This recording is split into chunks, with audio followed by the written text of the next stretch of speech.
Indian മതേതരത്വത്തിന്റെ ചരിത്ര സ്മാരകങ്ങളുടെയും ഉടമസ്ഥാവകാശത്തിന്റെയും ചോദ്യചിഹ്നങ്ങളും വീണ്ടും ഉയർത്തിക്കൊണ്ട് മധ്യപ്രദേശിലെ സാഗർ ജില്ലയിലുള്ള പപ്പേഡ് ഗ്രാമം ഇപ്പോൾ ദേശീയ ശ്രദ്ധ നേടുകയാണ്.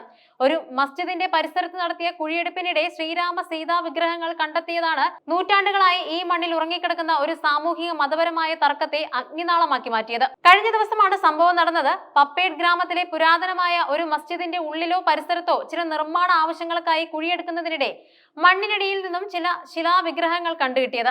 സൂക്ഷ്മ പരിശോധനയിൽ ഈ വിഗ്രഹങ്ങൾ ഹിന്ദു വിശ്വാസികളുടെ ആരാധനാമൂർത്തികളായ ശ്രീരാമന്റെയും സീതാദേവിയുടെയുമാണെന്ന് വ്യക്തമായി. ഈ വിഗ്രഹങ്ങൾ അവയുടെ ശില്പചാതുര്യം കൊണ്ടും പഴക്കം കൊണ്ടും ചരിത്രപരമായി പ്രാധാന്യമുള്ളവയാണെന്ന സൂചന ലഭിച്ചതോടെയാണ് ഗ്രാമത്തിലെ സാഹചര്യം മാറിമറിഞ്ഞത്.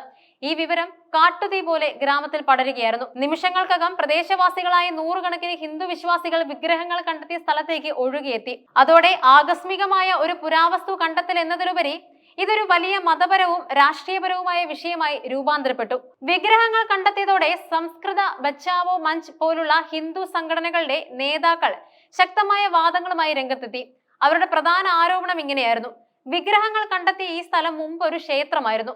ചരിത്രപരമായ കാരണങ്ങളാലോ അധിനിവേശങ്ങളിലൂടെയോ മുസ്ലിം സമൂഹം ഈ ക്ഷേത്രം കൈവശപ്പെടുത്തുകയും അവിടെ മസ്ജിദ് നിർമ്മിക്കുകയും ചെയ്യും.